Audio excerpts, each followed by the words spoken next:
guys. Welcome to another episode of Elevated and Chill. The live version. Episode 10. Episode live. 10. Oh my god, the finale. The finale. Are you ready for it? Let's do this. I'm ready for it. Let's hop right into I think it. I was literally born ready for this. Made this agenda just for you guys as a season finale giveaway. First of all, we want to say we appreciate you so much, home team. Thank you. Could not have done this without you. Season 1 obviously was a lot of topics talked about, and just want to express our gratitude to you guys. So this episode is for you, and for strong support, and we hope you continue on this journey. I cannot believe how fast time has been flying, and that we've done so much elevating and chilling together. And it's the finale. I am ready to rock and roll. Let's check it. How's the mental health going? How's that life check going? What's going on? I mean, this week was weekend and it was lifing. You know what I mean? But just gotta truck through, continue with the grind. I mean, things could be better. But what about you, Doug? Freaking work is work, bro. Every week it feels like you're under water, but you finally get to Friday and you're swimming good. You feel real good about it. On the other side of things, Dylan is ready to rock and roll. The weather is warm. We were outside walking. We're getting that fresh air. She was eating some regular foods, Whole Foods, which is wild to say that she's 6 months.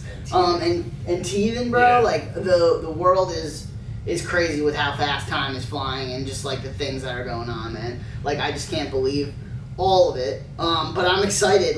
Summer's around the corner. We'll be doing a ton of different activities. Yep. We have so much to talk about on that front. And I know we have a chock full session for today for everybody. So where did you want to dive in? What was part of? Well, you mentioned Dylan. And obviously, yes. Dylan is 6 months old, but let's kind of get into the Dougie Fresh childhood. Ooh, let's jump into the DeLorean and take us back to the to the past instead of the future. And chat through what our favorite childhood activities are and or places. So we'll start off with you, though. I know you grew up in PA. Yes. So what exactly was your favorite childhood place to be? Let's start off there. I would say that my favorite childhood place to be was in the woods. Whenever we were in the woods, we were fucking doing whatever we wanted to do. We were either ninjas or Power Rangers, or we're fishing, we're hunting, we're doing it. That was the place where you would go and your mind would be clear and you could do whatever you wanted as a kid. There was another spot, it was called Fun and Games. And it was just one of those kind of Dave and Buster's type feel, but it was much smaller than that, but it had this playground area with this huge slide. And you'd slide into a ball pit and go crazy, dude. It was so much fun. There was this one little area where they had these alligators that were stuffed animal alligators, and you could wrestle them and beat them up and shit like that. And then there was all these different games and everything like that that was there. It really gave you that Dave and Buster's feel, but it was kind of tight knit. There was mini golf inside. It probably had the coolest mini golf thing. It was all these different bridges that you had to go over, and you were hitting your golf ball through over water and down through trenches and things like that. It was really, really cool for a kid spot. That was one of my favorite spots. I would say either being in the woods and just creating something from our imagination, me and my brothers, and just doing that shit, and always had superpowers. I feel every single time we were outside we had superpowers. So that was the key thing. And then Fun and Games, bro. We would go every Friday or every other Saturday, and you would get the pass for the day, and my parents would order us pizza and all this other shit, and we would just chill. It was so much fun. What about you, man? What was it your favorite childhood places to go? My favorite was just kind of similar to being in the woods, but mine was just being on the block. being on the block. Being on the block was my favorite thing to do because, like, What were you guys doing? You were playing Cops and Robbers, Manhunt, obviously the sports games. Yeah. You know, playing basketball, football, even like baseball in the streets. Baseball, kickball. It was just, you know. Then you had a bunch of kids, and then like their older siblings and stuff like that. I know my older brother was there as well. It was just a fun environment to be a part of, especially when you were young and you just wanted to run wild, use your imagination to create things like Dougie said. I mean, yours is different though, right? Like, because all your friends lived really close, so you guys could kind of like come together and we had to like plan everything out, like when we wanted everybody to chill. When it wasn't like on the being on the block, it was for me personally. It was more for like the kids that were already on the block, already there. So like my friends, they didn't live like too far from me, but they lived in like the town over, which is not far in like city terms, but like also that you would have to take a bus. Like it wasn't like easy accessible to like if you were walking. Yeah. More so you gotta take like a bus or something like that. So did you and Brandon have a couple of guys that were like your boys that were on the block that you hung out with, or what? Yeah, like pretty much. I mean, we had like, you know, friends on the block that, you know, some of them went to the local elementary school or something like that. But just generally speaking, just being on the block was just a time to be alive. Yeah. Literally, it was literally a time to be alive. That's when, like, you know, social media didn't take over or like technology. It was just like, I'm gonna go outside and I'm gonna be out there for like 12 hours from like 100%. 11 a.m. to like 1 a.m. And you know, my mom just told me, you know, I have a phone, so she was like, just text me where you're at. She always gave me that like freedom to like kind of wander a little bit. So it was. As long as you didn't go too far. Yeah, as long as I didn't go too far. But it's like, it's crazy to think about, right? When we were younger, you never even thought about technology. You never were an iPad kid. Yeah. Like, you never did any of that. No. You were always outside. You're getting bruises. You're getting busted up. Yeah. You're doing different shit. You're throwing dirt on it. Whatever the case may be. You were always fucking up your sneakers. Fucking up your knee, scraping your knees. Yeah. You're always something, right? Now, kids nowadays, it's like, I don't want to go outside. I want to play video games. I want to look at my iPad. I want to. Also, like technology has changed the way, like childhood activities are looked at in comparison to now from when we were kids, for sure. Well, being on the block, like, it just also created like a sense of like competition, because like you're there, like there's no like refs, there's no like if something happens, like you're basically calling it yourself, and like sometimes. You know, like, that's where trash talking, like, kind of competitive nature kind of, like, kicks into. That's where you learn how to, like, be strong and resilient and stuff like that. So it was just, like, overall, just taught you a lot of things. But obviously, we had fun doing it. But another place that I loved going, and we used to always go as a family, is New York City. New York, okay. Basically, it had bowling, it had, you know, laser tag. They had, go-karts downstairs. Oh, okay. They had a bunch of cool stuff. Miniature golf and stuff like that. So it was just a bunch of, like, you know, one year you have a birthday party in the bowling alley. Another year you have a party at, you know, the arcade area. You know what I'm saying? And it was just so much things to do in that place. So I would say that's probably. What was your favorite restaurant that you would go to when you were a child and your parents would bring you? Well, we brought this up in the previous episode too. I mentioned Ellie's in Parchester for my Bronx peeps. If you know, you know. But also, I used to go to all the time. I used to go to a diner called Jimmy's Cafe.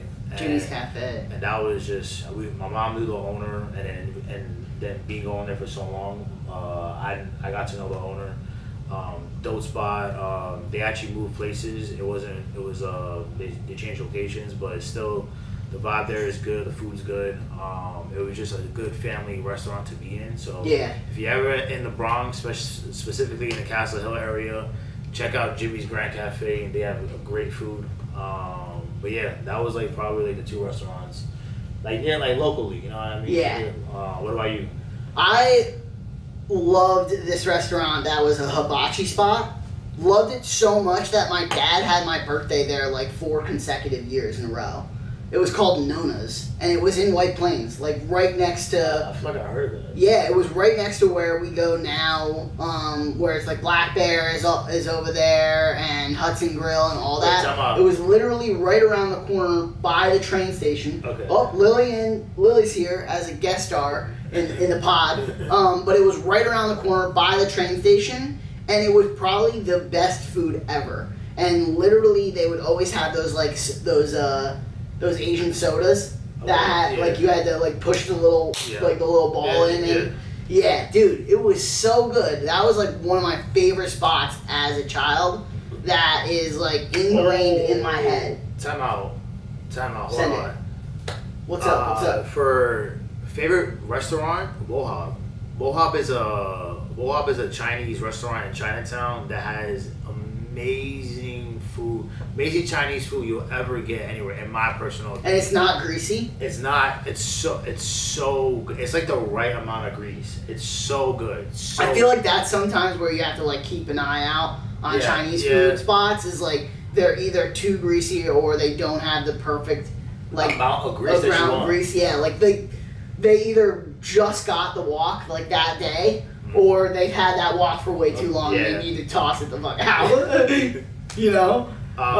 What about favorite childhood activity? Favorite childhood activity? I would assume being in the woods. Yeah, that was one of them, but like when we were growing up, we were really into paintball as well as like airsoft. Okay. So we would like set up a full ass like basically an army, and it would be pretty much like we'd either do capture the flag or like you've obviously played Call of Duty, so it's like basically just like that. Where you're one team versus the other team, and we had like snipers and we had like automatic fucking guns. Like we were going like wild, dude. And we would get all dressed to the nines in like camo and like black, and like you wouldn't be able to see anything at all. And we would just go in. People would be like, stationary, and like some people would be coming at you, or you'd be going at them. And then we would always have a little like pistol on the side, as well as like, I had like an AR, whatever the hell it was. It was like, it wasn't semi-automatic, and it wasn't automatic, but it was enough, enough to like keep it going. But at the FPS, it was like 350 FPS, which is like pounds per square like inch or whatever it is when it's shooting out, and that shit would hurt, bro. You'd be coming out with like pellets and bruises. Yeah, like wild. So that was one thing. I would say we always would with our cousin, we would always play on like the trampoline. Yeah. And we would do wrestling. So like we would have like tag team wrestling, or 1v1. But my cousin would always wear snow pants. Like that was like his like attire. He'd be like, "Oh, I'm going to get my snow pants," and like as the years went on, his snow pants like kept going up and up. So he'd be like wearing like flood snow pants while he's doing like a choke slam on you and shit. Like that was definitely my two favorite childhood activities that I remember so much, like clearly to this day, of like what we would do, how we would set it up, and all that. The capture of the flag was really fun. That sounds baby. We would play just all different different games and shit. Especially doing the woods. I'll be low key's kind of like nervous, just like you never know what could happen in the woods. But I mean, then again, like you also never know what could happen on the block. I know, but like that's the whole thing. What you had. Growing up, you knew that, so you were secure in the ways of you took the precautions you needed. Like if it was reversed and I was the guy on the block, I don't know if I'd be like so willing to go out and play out there. Like that is just like how I think about it. But what activities did you love to do? I got 3, and they're really simple. I love going to see movies. And I still do that to this day. Like I'm constantly in the movie theaters. Were you just in the movies? I just went to the movies yesterday to see Sinners with my daughter. Nice. Got that home team. That was a good one? Get that. Go see that. I'm sorry. Go get it too. But go see that. because that movie is absolutely amazing. So go check that out. And that was with who? With Michael B. Jordan? Michael B. Jordan, yeah, and Haley Hansfield, something like that. Haley Sansfield is in that movie too, and he is a solid freaking actor. He's been in everything. I feel like the last few years. Yeah, he's been really stepping his game up. OD. But yeah, going to movies. I love going to museums with my uncle. That was. You're a big history buff. Yeah. You like that stuff, so. And then I absolutely love watching wrestling. Wrestling was one of my WWE. WWE at the time was WWF. WWF. And they moved to WWE, and they used to have those like wrestling matches right in White Plains. Yeah, right in White Plains at the freaking what was that called?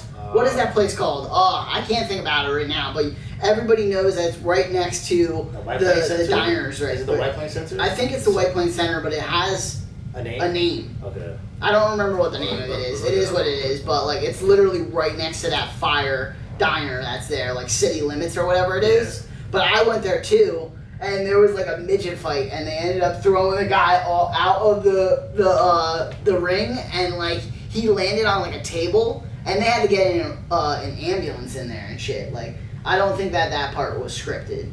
Nah, like the thing with wrestling is that some of it, people say it's fake, but some of it's actually like kind of like real. Yeah. But yeah, watching wrestling was a big thing, a part of my childhood. That's what I love. Who was your favorite? Who was your favorite wrestler, and what was your favorite signature move then? I got mine. I got mine. I know it. That's tough. I love The Rock and Stone Cold. It's kind of like a 1A, 1B. Yeah. And The Rock. That's like original though. If I had to SmackDown fucking. If I'd say my favorite finisher would probably be the Stunner. The Stunner? The Stunner that's like a iconic signature move. What do you think? I was always a tag team guy, so I like the Hardy Brothers, Jeff and Matt Hardy. And my favorite move was the Swanton Bomb, when Matt would like run and he would lay him out, the guy out, and then Jeff would do like that backflip and smack into him. Oh my god, dude, that was awesome. And then Rey Mysterio, when he would do the 619, like that shit's crazy. What's his name too? Randy Orton with the RKO. With the RKO, bro. Like, oh my god, like every move you were like, send it, finish him. Like they would get them into emotion where it felt like it was like Mortal Kombat almost, and you were like yelling and screaming. You got him. But I remember that they would come on Monday Night Raw, right? And then it was like Thursday or Friday Night SmackDown. Friday Night SmackDown. And it would just be like back and forth of them going crazy. And now like I feel like wrestling is so much different. Right? Like it's like totally different than what it was before. Yeah, it's completely different. But honestly, like I got back into wrestling in 2023. Yeah. And I've been having an absolute ball. Because the thing too is just that now my nephew and my niece are watching it. So now you got other people in the house. Like now other people watch it, and sometimes my mom will kind of like trickle in and periodically watch as well. But I'm loving it, especially any intro song that like comes to mind right away that when you're thinking about wrestling, because obviously they all have an intro song. I can't even think of any off the top of my head. Stone Cold's like when Glass Shattering is like that's like iconic. Or when Undertaker would come in and it's like all those like church bells in the background. And you're like, what the hell? Favorite entrances is kind of. There's a lot that stand. I mean, even when Rey Mysterio will come out, just fly out from there's a bunch. Dude, I can't. Whenever I think of wrestling, I always think of John Cena, and I can't unsee him now in all these like funny ass movies that he's been in the last few years. Like, when did you convert from being this like tough guy that wears like parachute pants and like shorts, like camo shorts, Jorts, yeah, and now you're like this funny like dude like in these like movies. Like the last movie he was in, he was like some superhero, yeah. Or then he was like a drunk or like a drug addict or whatever. But like then he acted as like their friend, but he wasn't their friend. Yeah. Like they paid him or whatever it was. Yeah. And then he ended up falling in love with them and being like wanting to be their best friends and everything. It's just so funny, like where actors go. Like The Rock, you mentioned him. The Rock, Batista, he took off. Batista too was in there as well. Yeah, Batista too. Like, and that was what Marvel, picked him up and ran with it. But on the flip side of things, jumping to being out and doing different stuff and like going to different arenas and everything.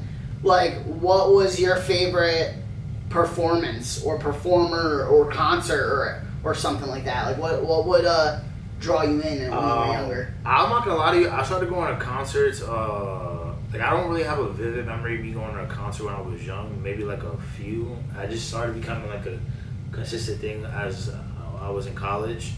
But if I have to say one of my favorite concerts that I've been to was probably Kendrick's. The 2022 what is it, Mr. Morale album, that tour, that was to me. And what was the performance like? What when you got there, and like how was the atmosphere? Talk to me about it. I think for me, like when I go see like The Weeknd and I see Kendrick, like a lot of it just takes me in literally in like a time shuttle back to the past when I was literally like a 13-year-old, 12-year-old boy, just bumping The Weeknd and going to school and stuff like that, and bumping Kendrick as well. So for me, it took me in a time shuttle into the past, and just looking how maybe 12-year-old me would be geeking right now is ridiculous. And honestly, he just had a great performance set, like very attention to detail. His like stage designs, how his interaction with the crowd. I think those are all attributes of what a performer is. Well, he killed it in the Super Bowl exactly. halftime show too. Like, so I can only imagine that show was just as good, if not better. Yeah. So what about he's a really good performer. As a kid, like growing up, I really don't remember a lot of concerts. Like my dad took me to like Lone Star and to see like Rush, like Blink-182, stuff like that. But really, what's your favorite? Well, I don't even know if I have like a favorite concert. I think I do have a favorite like time period where I was going to concerts, or what I used to do actually, like in 2014 and 2015 I worked at Bethel Woods. Yes. So like where like Woodstock was and everything. That's where DMX had his. Yeah. So like it was dumb cool. Shout out DMX. Like every single weekend I was going to a different show. Yeah. Because I was working at the spot. So it was like you were seeing Kid Rock, you were seeing like Journey, you were seeing Jimmy Buffett, you were seeing a bunch of different people across the board. I think Keith Urban was there. Who else showed up on there? Like it was crazy, dude. Like every weekend you were going to something new, and that vibe was so fun though. Yeah. It was so fun. And I was doing the job that I did was alcohol compliance, which was like I was looking for people that were drinking and underage, and I was underage. So how funny is that? That's ironic. That was mad funny. But I would say that was like the time period that I loved, like going to concerts. Even though I was working them, I got to see a lot of people. I'd say my favorite performance though was Paramore. We went and saw Paramore. You've actually seen Paramore a lot. We've seen Paramore 3 times. We saw Paramore in Madison Square Garden, and dude, that was awesome. We were like up close and personal. You got the feel and the experience of being like, in the weeds of like everything happening. Yeah. And we were standing for hours watching the show. It was like the best experience, and Hayley Williams has an amazing voice. So I'd say that was a really, really good one. And then another concert that wasn't as like vocalist focused was Chainsmokers. Okay. Chainsmokers was sick, dude. They had so many cool fucking things happening. They brought out a bunch of people, but it was at Barclays Center, and they had this like on fire like globe, and these guys on dirt bikes drove into the globe and then started going like crazy around it, and then they were lifting it up over the crowd. Yeah. And then you know how fucking Chainsmokers have Whoa. all the cool freaking music that's going on. They have all those different beats, and everybody's like, oh, what? That's crazy. Like, this is awesome. And there's all this fire going on and all this other crazy stuff. So I've seen a few different performances that I think were really, really good. But I'd say that those were my favorite for sure. Gotcha. For sure. Well, the concert we both went to was Fitty. Was Fitty.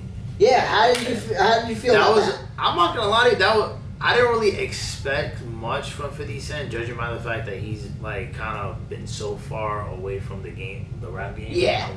And he's just been in this TV show kind of realm. But boy, just being back in being in that environment, knowing that there was a lot of other people on that tour too.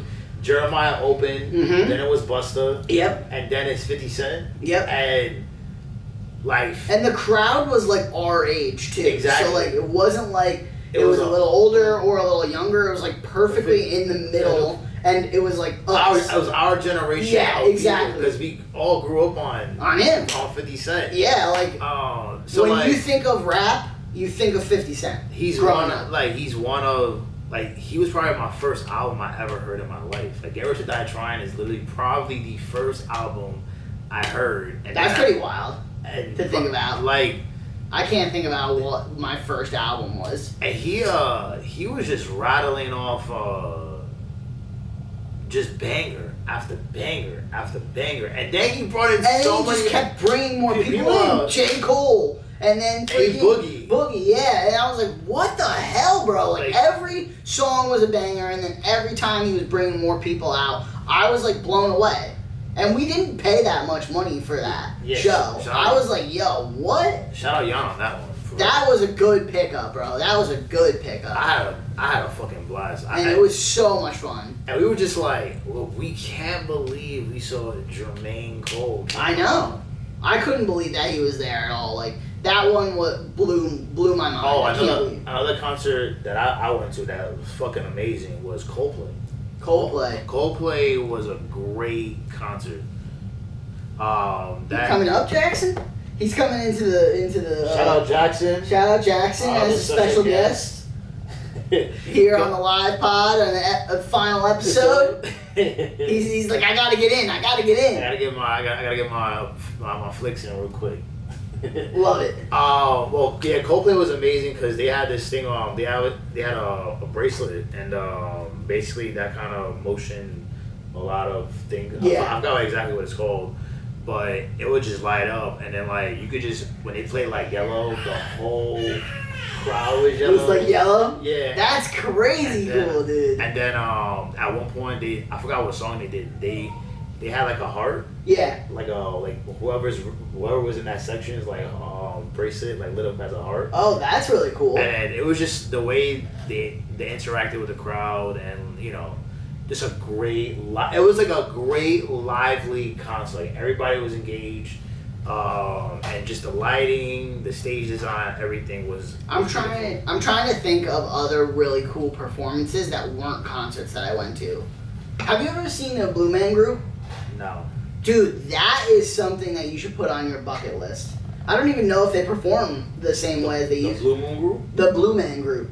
Those guys that were like that had blue paint on them, and then they had all those like Yeah. PVC pipes that they would be like boom, boom, boom, boom, Yeah, boom, boom, yeah, boom. yeah. That shit was so cool because they would be like throwing paint out into the crowd and like smashing all these different like pipes and like different like drums and everything and making music from just like everyday stuff. Yeah. And like those guys were ripping it. It was like so cool. They brought people up to the stage and had them like doing it too and throwing paint at everybody. Like that was a really fun performance as well. Interactive, yeah. Yeah, I like when they're interactive. I like when the artist or the performer wants people to be involved, and it's not just like, all right, let me sing my songs and like I'll go from there. Because I've been to concerts where it's like, nah, this is the line and that's it, kind of thing. You know, my whole thing with a concert too is just like it's kind of I can see it like from an artist perspective is like, how does my song resonate with these people? And it's like the concerts I've been to like have all just been like, damn, like this at one point I went to the J. Cole concert one time and like he was just going like this. Yeah. And I was like, wow, like there's thousands of people in here that just straight up love J. Cole's music. Same thing with 50, same thing with Coldplay, The Weeknd. Like all these artists are like, you just like kind of like, damn, like all these people resonate with this person's music. There's like this nostalgia feel too because you've listened to them for so many years. And you're like, now I'm here in person seeing you, even if I'm fucking miles away, blood seats, and you know nothing about me, but that concert changed my life. I'm there, right? So like, tell me about Rolling Loud. You went to Rolling Loud. I have never went to Rolling Loud. Well, it's kind of similar. So you guys went to the Global Citizen. Yeah, we went to Global Citizen. We went to Gov Ball, and we did like Izu. Yeah, but and Firefly. It's kind of it's really like the same thing. It's kind of like you have 3 stages, and they have a lineup. So like whatever. And you're just going back. Yeah, you're just kind of going back and forth, and you know, obviously the main headliner would be like, you know, like maybe like a Trav or Post Malone. Yeah. Does it give you like a smaller Coachella vibe, or like what were you feeling? Because it was nice. Rolling Loud is probably like the second biggest concert to a Coachella. Like Coachella is the, like, if you make it on Coachella, like you made it. You made it. Rolling Loud is one of the, like, probably like the one that's underneath it. And like I said, you just go, there's different artists and stuff like that, and you kind of just like mosey on, and you may stumble on artists. That's how I stumbled on T-Pain. I didn't even know T-Pain was gonna perform. All of a sudden, I'm walking around, and boom, he's on. I'ma buy you a drink. Oh shit, yo! Ooh, we saw T-Pain at fucking Firefly, and that shit was awesome. We were loving it, bro. Yo. He took over the whole place, and you just saw crowds of people just running. And I was like, I was nervous, he's bro. He's probably like an underrated artist, period. Yeah. Because like for a while, like, and his run was crazy. Everybody had a T-Pain on. Yeah. Everybody. Lil Wayne, Kanye, Akon, everybody. Shout out Akon too. He's another great artist as well. 100. Akon was one of my favorite artists growing up too. But kind of hopping into our segment, Chill and Ask. The segue into Chill and Ask section. We're talking about concerts. Yep. Home team, we're talking about concerts. We are talking about performers. Mm-hmm. What is your go-to karaoke song, Dougie? I have 2 go-to karaoke songs for sure. One is Life is a Highway by Rascal Flatts. Super easy to jump on. Everybody knows the lyrics. The beat is amazing, and people just will be drawn in. I was in Mexico for like a work trip, and we ended up doing a bunch of different like workshops and all that shit. But then they gave us time where we could just like chill and like have some drinks and stuff like that. And we did a night where it was karaoke night, and I started the night off with Life is a Highway, and all of my coworkers were like, "Holy shit! Like this is awesome!" And I went in, bro. I was going so hard that I lost my voice. I had no voice at the end of the night. You was hitting those notes. And I was hitting every single note. That's a classic, too. Yeah. Highway, I want to ride it all night long. Literally, bro. So good. And then I would say my other one, if they don't have Life is a Highway, which almost every freaking... They gotta have it. But there has been times where I've rolled up, like, Jan and I went to one karaoke spot, they didn't have it. Yeah. And I was like, you can't even pull it up on YouTube? No, I don't have it. It's like, alright, whatever. So I would do Journey. Don't Stop Believing. Oh, damn. And I would just hit that, bro. That's kind of what. Don't stop believing. Hold on to that feeling. So good, dude. I think those are my two favorite that I would go to. I probably have a couple of others like that are in the bag if I need them, but those are the ones that I would hit first. What about you? What's your go-to karaoke song? It's one. It's just one. It's just one, and it's so perfect that I don't need another one. It's easy peasy. What is it? It's Juicy by the Juicy. I love it. B.I.G. I could rap that that song like I memorized that song. You don't even need the lyrics. It's just all embedded in my head. So that one for sure. But if they don't have Juicy, I would probably go with like probably like Dream On. Dream On. Dream On by Aerosmith. That's pretty good. That's pretty good too. Yeah. When is the last time you went to a karaoke spot? Like when was the last time you did karaoke? Our friend Kevin's wedding. Yep. I went there and I was vibing and I wasn't even that drunk. I was just straight in there, all you were vibes, ready to go. On the mic, 25 Send it. 8. I was like, send any song. I don't give a fuck how much I'm embarrassing myself. This shit is fucking amazing. Dude, like that's the whole point of karaoke though. Is that you are getting up there, you're confident in yourself, you're letting it rip, and if you embarrass yourself, fuck it. Like, that's the whole idea. It's like, if somebody has something to say about it, then you get up here and do karaoke then. Yeah. Because you ain't up here talking shit. Yeah, karaoke. We went to a karaoke spot, I don't remember where, I think it was like 35th Street in Manhattan. It was like this Asian bar, and then the karaoke was in there too. And dude, the drinks, first off, they were making them like crazy. Like here's just like fucking what's that thing with Sandra Lee where she's like 2 shots of vodka and it's like the whole thing. Yeah. She's like that's how it was. It was so heavy-handed. So it reminded me, like, when I was about to leave, I felt like I was from, like, the guy from Trailer Park Boys, where I'm, like, smashing into things and, like, falling down almost. But, like, we were in there, and it was literally just, like, Jan and I singing in a dark room, basically, like, by ourselves, ripping karaoke. It was so much fun. I love karaoke, man. I would go anywhere and do it. Like, my cousin's wedding, my cousin's his wife's like stepdad is so into karaoke that in their garage they have a karaoke setup.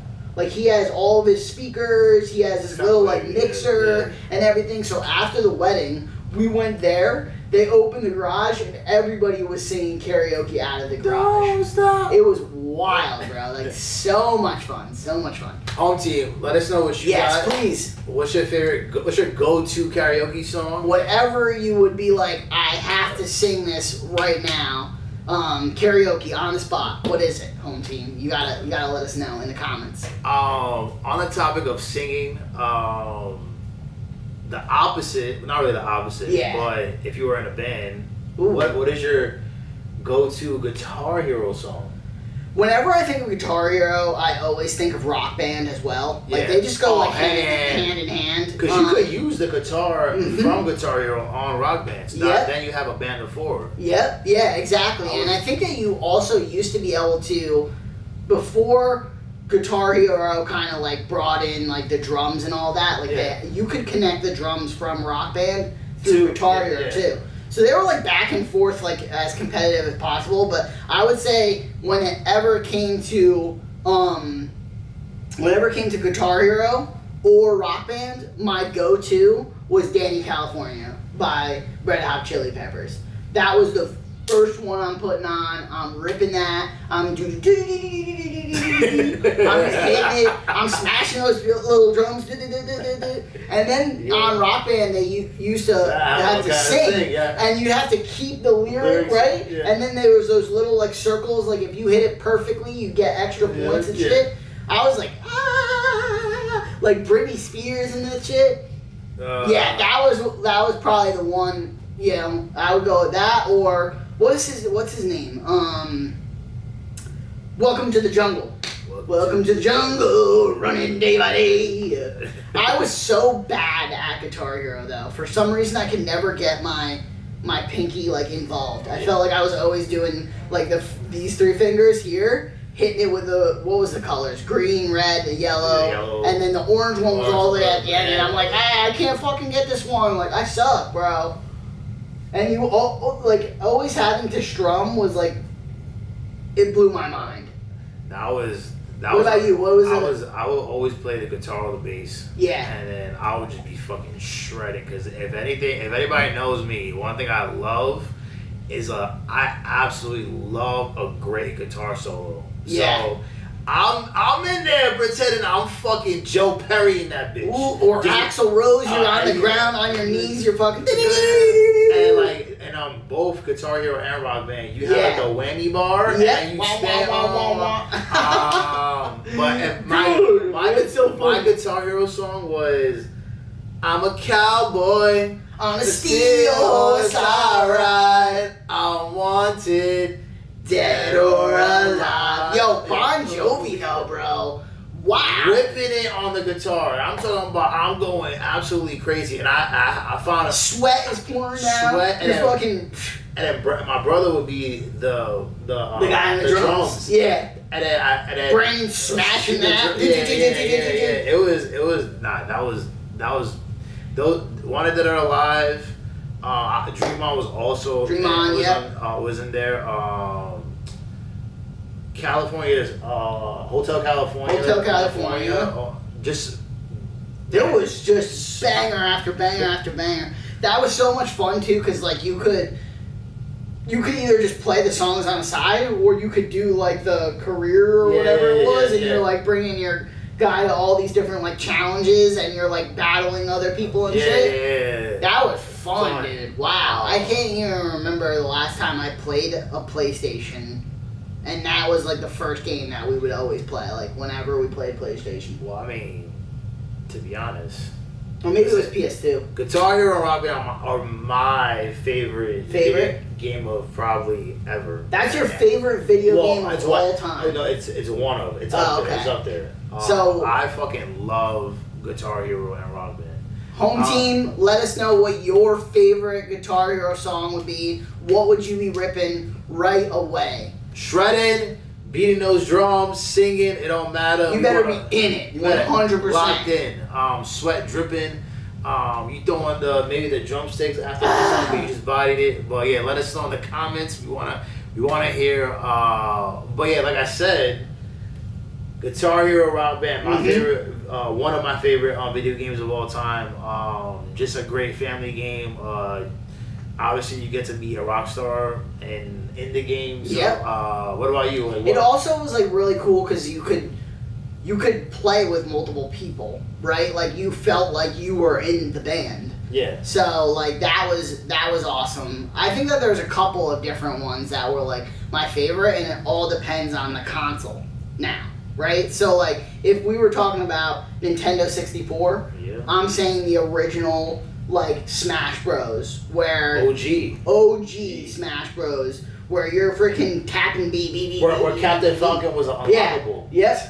Captain Falcon, like punching you off. I was always Samus though. I liked where you can grab, like use her little whip, grab somebody and throw them off. That would be for Nintendo 64. For the Wii, I loved Wii Bowling, bro. I was nasty at bowling, dude. Wii bowling. I was the guy that tried to go for I would get all strikes. Strike. All they'd be like, bro, why do you have so many turkeys? And I was like, because I'm the man, the myth, the legend. Like, that's it. That's all. And I got it really, the angle in order to get a strike so down pat that it was, at that point, just automatic. And you just be like using the little directional thing just to move your guy just a little bit, and then you're like, boop, boop. Perfect. Boom. So I'd say Nintendo 64 would be Smash. Wii would be the Wii Bowling for sure. If it was PlayStation 2, dude, there's a lot of really good PlayStation 2 games. Like Need for Speed, like Grand Theft Auto, like Forza, like what was that Street Fighter game? Def Jam. Def Jam. Def Jam's a classic. Oh my god! I know that we've talked about it a couple of times, but yeah. Yo, y'all need to make a new Def Jam. Yeah, definitely make a new Def Jam needs to bring out another fucking. Bring version. Spider back. That guy was wild. Oh my god, that was fun. Yo, y'all gotta bring that Def Jam series back. That's a great game. I don't know why I discontinued that. I don't know who thought that was. We gotta talk to higher ups idea. at Def Jam or whatever the case may be, because that is a certified classic. That needs to be on PS5 today. Like right now. I wanna go home and I wanna play Def Jam. If I was talking like, a handheld console, like a Game Boy or PSP. a PSP or something, like I always think of a Game Boy. I always go back to Pokemon. Like that shit is my fucking jam, bro. Yeah. Like my brother and I used to play that every single day, dude. And when we would get pissed off, we'd like break our fucking Game Boys. Yeah. Like wholeheartedly, my entire life was in that game. And if somebody beat me or I whited out or my Pokemon died, I was over it. Yeah. Everyone would see the wrath of me. Yeah. Yep. I would say that those are like my favorite like video games for sure. What about you? What other games did you like? If I had to say, so you said Nintendo 64 has to be the original Mario 64. Oh yes, Mario 64 was awesome. The OG. Where you're like going and capturing all the stars and stuff. That's just a classic. If I have to go on the GameCube, I'm going. Wow, I didn't even think of GameCube. Luigi's Mansion. Ooh. I got it tatted on my calf. Luigi's Mansion is definitely a certified classic. That is. And that's my favorite GameCube game. If I had to go with PS3, PS2, there's a variety. You can always go with GTA, obviously. San Andreas is a classic. 3 doesn't matter. On Def Jam, I used to play a lot of WWE games on there as well. MLB The Show. MLB The Show. Midnight Club. Club, bro. Oh my god, bring that back too. Bring that back for sure. That was a great series, dude. Those are the ones that I could think that was of. Like the original series that like got me into cars. Crash Bandicoot was another game. Crash Bandicoot, Spyro. So those would be games for like whatchamacallit, for PS2. I'll say for Rock Band, 360, Rock Band, and Guitar Hero. And then one game I loved on the 360 was Left 4 Dead. Left 4 Dead, dude. Left 4 Dead is to me was super dope. Love the fact that you were in a zombie apocalypse and it was like you and your homies fighting the world. That one reminds me of shout out to my boy Nick. I was a Nick or Ellis character playable. What you were saying though? I was saying that reminded me like with the zombies of Red Dead Redemption. Yes. Remember Red Dead Redemption? Yeah. That shit was fun too, where you're like a cowboy and you're like taking out the zombies too. Damn. And then now that I got the Switch, same thing, Luigi's Mansion. But I started diving into like getting back into Pokemon because when I had an SP or a Game Boy Advance. Video games is just a part of my growing up. That's probably another activity. Swinging it back to the childhood. Swinging back, A lot of video games for sure. Just playing till like 3 o'clock in the morning. Video games. When the day wasn't nice out and like you had nothing else. Like to do. winter, you're not going outside. Nah. I'm on playing video games. You know what I mean? 100%. Keeping the game vibes going. Yeah. Home team, let us know what you think or what your favorite video game is. We'd love to hear it. If you want to play with us, let's fucking do it. I'm down. I got a P5. So I'm ready to rock and roll. CJ, add me on that if you got. What is it? Say it again. Rocket CJ. Rocket _CJ. That's my PSN. Love it. Would love to play with y'all. But you talking about games. games. I was gonna say on the flip side of the video games, board games. Board games were a big thing too, growing up, and even now. Like, what's your favorite board game? Monopoly. I got it. Send it. You're ready to play. You're ready to sit down in a chair and play a game for at least 4 or 5 hours. Yes, I'm good. Okay. I gotta be in the. It's a long game. I'm not gonna lie to you. But right mindset for it. It teaches you a lot of things. Obviously, one thing, how to negotiate. You're gonna be negotiating all your life. How to handle your monies. Handle your money. Buying property. Stuff like that. Making trades and things like that. I would say Monopoly, but another one that I would play all the time with my family is two games. We used to play Remy 500. It's a card game, but it kind of falls in the category of a board game. And Sorry. Yes. Sorry is one of that's probably right under Monopoly. I love Sorry. I love the fact that you could just bop somebody. And send them all the way back. You're like, alright, see ya. And then you got to get like the perfect amount. That's another strategy game. Yeah, that one you had to roll the dice like perfectly. If not, right, then you're sitting. Or you gotta see which piece you're gonna move if the pieces are out, and then you gotta avoid being like taking up. So definitely that's another strategy game I like. What about you, though? Yeah, I do like Monopoly, so that was a great one. I like Sorry as well. Rummy 500 is always fun. Classic. That is a classic. Like, we would literally sit and write down our scores as we were playing. Like, we were in it. We wouldn't stop until we got to 500. That was like another game that I used to just play in the airport. Like, you bring a quick set of cards and then you're ready to rock and roll. Ready to rock and roll. Yeah. But you were saying. So I think my other favorites were Scattergories and Boggle. Love those, bro. Boggle's a and Yahtzee. My grandmother used to be the biggest Yahtzee player ever, and she would be a gambler. This one, like, she would all of a sudden she'd be hitting Yahtzees left and right, and you're like, where did this come from? Like, how did you start rolling these dice so well? And she would just get hot, because like how people get hot when they're rolling dice. Like, all of a sudden it's like some type of momentum or something, like confidence kicks in, and she would just be like rolling solid straights and then literally full house. Then you're like Yahtzee, and I turn around and I'm being beaten by like 200 points because she's got check marks for 4 Yahtzees going on. It's like wild, dude. But like, I would say that those are my favorite. Monopoly is always a good one.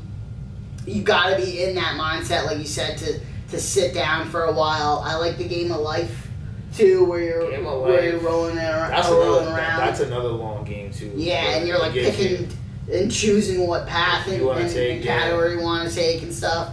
I think that's really, really cool. What would be a board game that you would play if you had to play competitively? Like, you know how like chess is competitive? Like, if there was a board game that was a competitive board game that you would play like right now, what would it be? Oh, that's a good. At home team, hear that out. That goes for you too. Don't think you exceed the question. No. Competitive board game. If you could play it right now, like, what would that be? I wouldn't say competitive board game, but if I would probably say a card game. Yeah. Remy for sure. Or Uno. Uno. Oh my god, dude. Uno. They've made so many changes to Uno. It's like Big Uno. Like, Big Uno. They add different fucking cards now. Like, you can write your own cards in.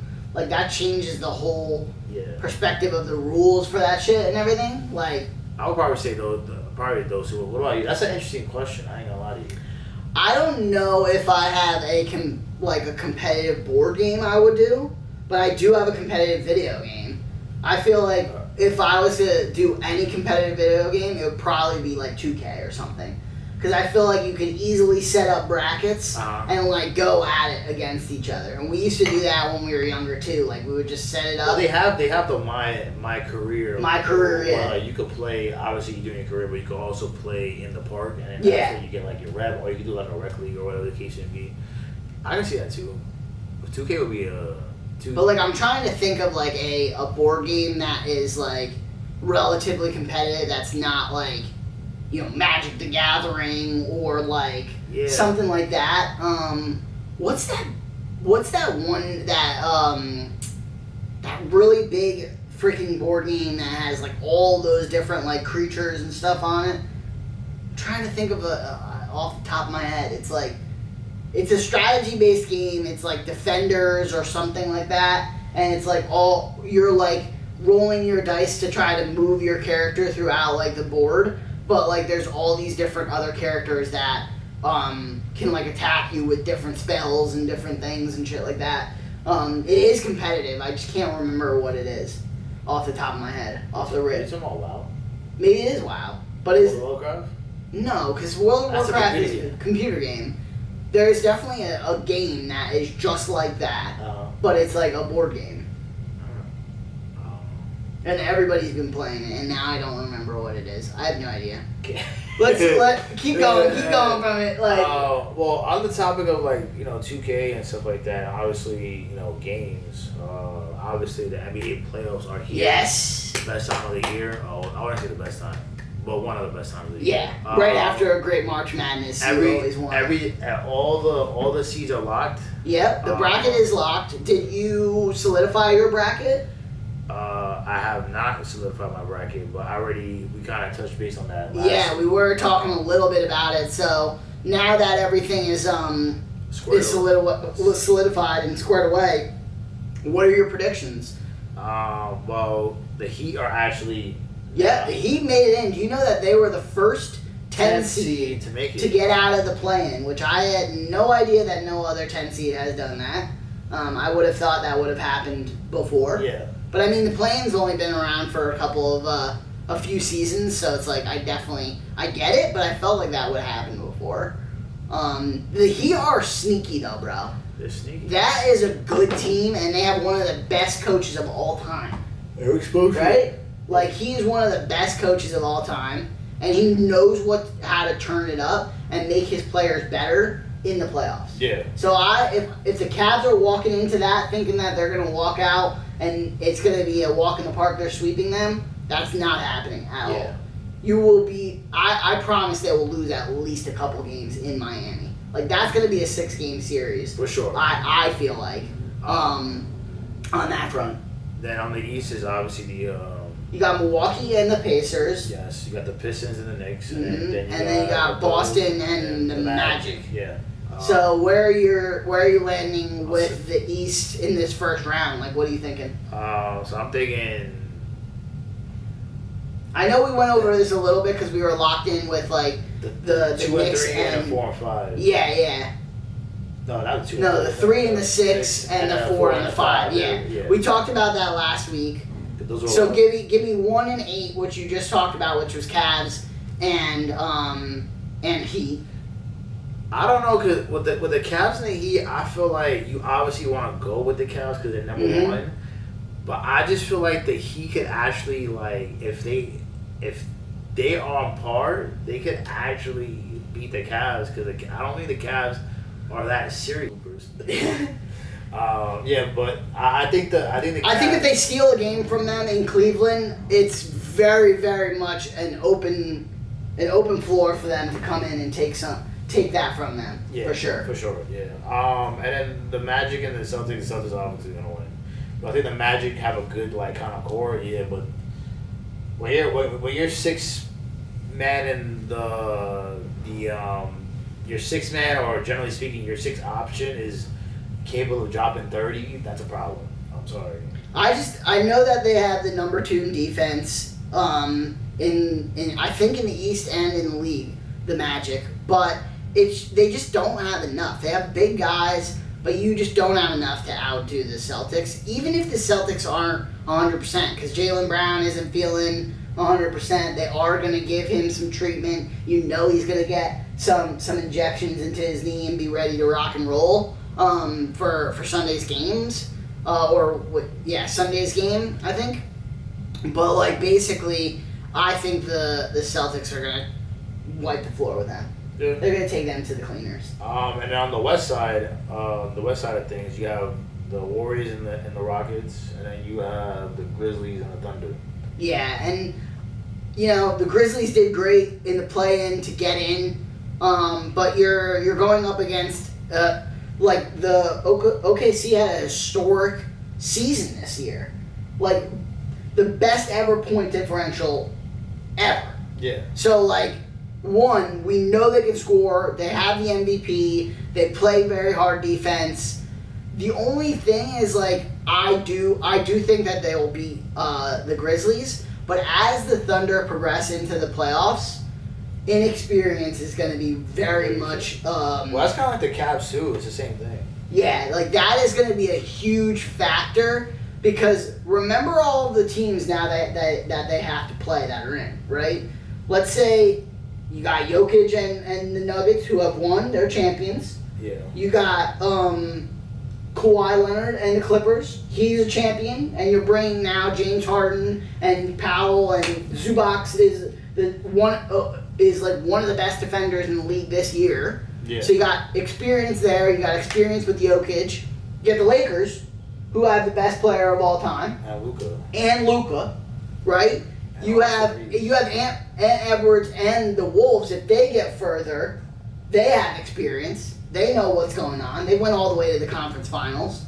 You got the Warriors who've won. They were a dynasty at one point. They're a little bit on the older side. I think the only team that has the inexperienced piece of the puzzle too is the Rockets. Yeah. But I don't know if the Rockets will get to where they're facing the Thunder. Like, I think that they are going to be running the floor. They're going to be rebounding. They're going to be very tough because they're athletic and young. But I think the Warriors are going to come out of it. You got Jimmy Buckets, and you got Steph Curry. Like Mr. Draymond. Draymond, who was Defensive Player of the Year. Like the Warriors are still there. They're still ready to compete, and they have experience. Yeah. They have a lot of experience, which is totally different than the Houston Rockets team who has 0 to none. Yeah. And then we said the 3 and the 6 and the 4 and the 5. Yeah, we kind of talked about that already, but listen, I gotta come out of the. This is my prediction. Obviously, I want LeBron to get his 5th ring, so I'm just gonna stick with LeBron. I feel like if LeBron goes to the finals and wins and gets his 5th ring, everybody can start cutting the bullshit around who the GOAT is and who's not the GOAT. Exactly. I don't care. Like, the guy's legacy is the best legacy in the history of basketball. He's a top 10 player all time. He's the number 1 player probably all time. And every statistical category, he's top 10 or top 5. At least the most prominent categories of points, rebounds and assists and steals, he's top 5 in all of those. So, like... Probably not. I don't know about blocks, but still, he's probably like top 20 in there. Yeah, I mean, he's still probably in there because of the longevity of his career. But, like, it's just wild, man. I think he has the core around him to make a run. He does. And when you're not, like, night in and night out having to put up 30 points and 8 rebounds and 7 assists because you got Luka Doncic, it makes it much easier for him to just fucking go downhill and do whatever LeBron wants to do to anyone. Yeah. Because now who's stopping them? Like what defense is stopping Luka and LeBron? That's on the West side right now. I don't know anybody. So I would say that the Lakers are probably gonna come out of the West. And that's my prediction as well, too. Yeah, and I would say going out the East is obviously going to be the Boston Celtics, and then obviously it's going to be the Lakers-Boston rivalry again. That would be a really, really cool freaking finals, and I do think Boston will as well. They're just the best well-rounded team. Like, I'm a go-hard Knicks fan, and the Knicks, if they win in the first round, would absolutely have to play the Celtics in the second round. I don't foresee the Celtics being stopped by anybody. Even the Cavs. The Cavs have all this, like, ignited fire underneath their belt right now with being the number 1 offense and being the number 1 team in the league outside of, or in the East outside of the Thunder in the West. Like, they just don't have the experience. Yeah, they don't have it. And I don't think that they can lock in the same way. Yeah. I don't know. We'll see. I mean, obviously the ball's rolling out. The playoffs are on, so we'll see. We'll see what happens. Honestly, we could be totally wrong, and then here it is, and that'd be cool if there's a dark horse that ends up making it. But the Heat. I don't foresee that in the future. But yeah, I mean that's our predictions. I know we're getting close on time here and getting ready to wrap up this season finale. So let's move into our last segment, the elevated advice, dude. Sponsored by CoStar, which they still haven't hit us up. My John Hancock is beautiful. I'm ready for a signature whenever you send us over a contract. But let's pull that up. Let's see what mine is currently, right? What you got, Dougie? What you got on the CoStar? CoStar. All right, let's see. My CoStar says, you will find energy you've always had for situations you've never experienced. You will find energy you've always had for situations you've never experienced. So, in my eyes, it's basically like that advice is saying, whenever you're doing something brand new, you will find the confidence to continue to push yourself to do it. Sometimes it's hard, change is hard, things are tough, life is up and down, but if you're experiencing something new, you will always go above and beyond for yourself to elevate yourself and at least try it. Or at least, that's the way that I am. I'm always going to give something a try, even if it's tough, even if it's hard. I'll have the confidence to do it, and the experience is going to end up being awesome at the end of the day. What do you think? What's your thoughts on that one? Yeah, I just think that kind of elevated advice is just straight for like growth. Yep. Obviously, you'll always find time and energy and if you want this, when you're seeking change, you'll always find that time and energy to actually explore the change, whether it be a new location or a new hobby, or maybe switching position at your job. Yep. Whatever the change might entail, you'll always find energy to kind of gain knowledge on it. Reach out to people that have been in a similar situation. So I definitely think, just more so just on the trajectory of growth. Yeah, I like that. I like that a lot. What about you? What's your elevated advice? So, kind of like coincided with yours, but mine is when you're feeling unhappy all the time, it's time for a change. Yep. And kind of what I'm gathering from that is never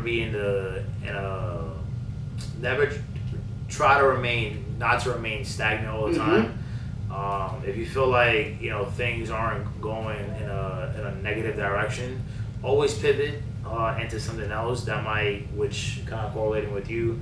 Finding that extra bit of energy just to change your life, change the trajectory of where it's going, or maybe you need to find like a new career path or a new hobby to do, or maybe in the environment that you've got and you've grown up in, it's kind of wearing you out. Time for a change, for new scenery. So that's what I'm gathering from that. What do you think? I think you're right there. What word you said to me that kind of stuck with it was if you're feeling stagnant. Yeah. Like if you're feeling stuck and you're plateauing, it's definitely time for a change. Even though change is tough. People do not like change. I know I don't like change most of the time, but when I'm not growing and I need to take a leap, I gotta try something new. I gotta put myself out there, and I gotta make a change. Yeah. Because if not, I'm not gonna grow. I'm not gonna be the person I want to be. I'm not gonna continue to feel fulfilled with the things that are going on if I'm just sitting stagnant in the same spot and just letting life go by. Yep. So like that's definitely my thought on that. I think that both of our elevated advice was awesome to wrap up this session. Home team. You guys know what you guys need to do. Let us know what your elevated advice is for us, or drop it for anybody in the comments. We're always receptive to what you got to say. Again, wrapping up this episode, we just want to say thank you for supporting us on this journey. We love your support. We're glad you're here.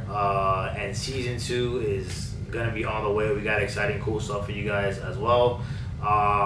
So yeah, as always, it's a pleasure with you, bro.